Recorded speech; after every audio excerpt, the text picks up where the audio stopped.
Daphne du Maurier was a storyteller and was really a romantic writer, although most of her books had a kind of dark and evil side to them. We've got a very exciting sale coming up on Saturday the 27th of April, and a lot of the letters have not been seen before.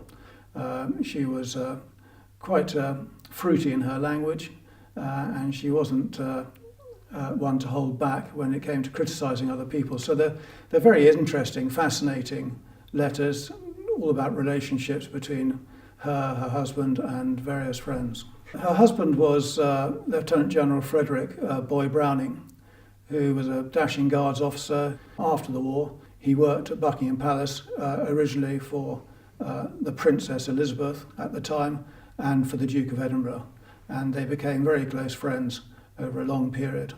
So my mother went to a party in India. She was brought up in India, at which Boy Browning was present, and he needed a PA.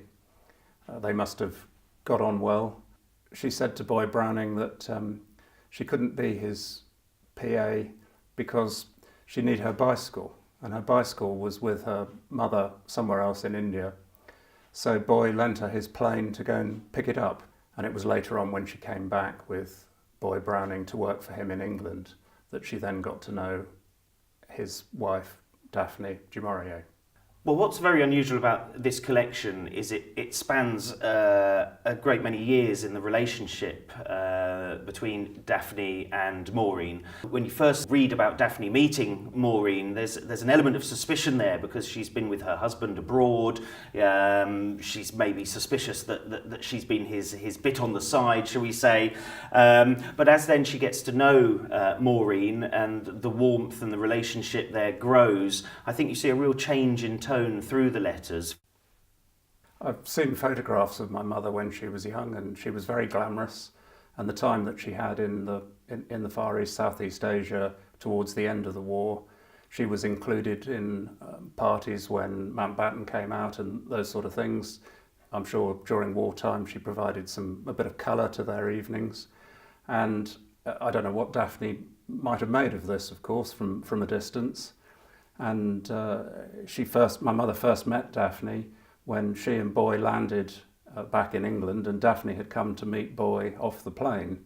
So thoughts could have been anything, really. So when my mother came back to England, she was working for him at the palace. And then after the coronation, she moved with Boy to Prince Philip's staff. Initially, when my mother was working in London with Boy, Daphne was writing and didn't come up to London, or if she did, not very much.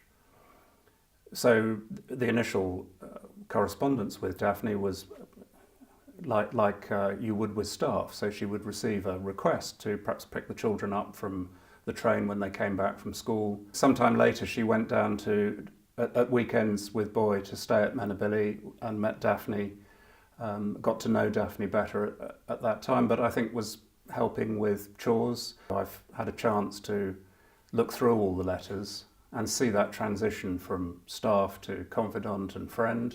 So after my parents were married and had me, my mother asked Daphne's husband, Boy, to be my godfather.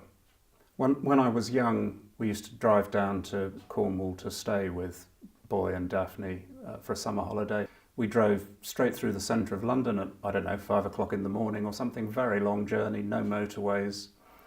And I remember distinctly the drive down to the house, Menabilly. The greenery and wild garlic and it was overgrown and there was a darkness to it. And it is so reminiscent of the opening lines of Rebecca, "Last night I dreamt I went to Mandalay." And then you get to the end of the drive and I was young. It must be a big house, but it seemed to me to be gargantuan. So as a young man, of course, I knew nothing about the complications of the relationships and everything else. I suppose I first became aware of that when Margaret Forster was writing the biography, and my mother had obviously a big collection of letters, and I remember conversations over dinner about whether things should be withheld. And there were then conversations with the family and the lawyers. So it was all quite complicated. Like many writers, Daphne had phrases and nicknames creatively, She called me the reliable one, which I must remind my wife about. And a lot of those words and vocabulary came into our family vernacular as well. Boy was my godfather, and I knew him as Moper. I would write to him as Dear Moper. And of course it's only after all these years that I've come to realise that that was Bing's, I'm saying Bing, so the nickname for Daphne was Bing's expression for him because of his bouts of depression and so on. But it was just, in the vernacular. So later in my parents' life, I don't remember exactly when, but certainly when my father was still working, he was made a director of du Maurier Productions. And when my parents retired, they went down to Cornwall quite a lot to help with paperwork and sorting out and other things. They were clearly trusted friends, certainly at that stage in her life. The transition from staff initially to friend and confidant at the end.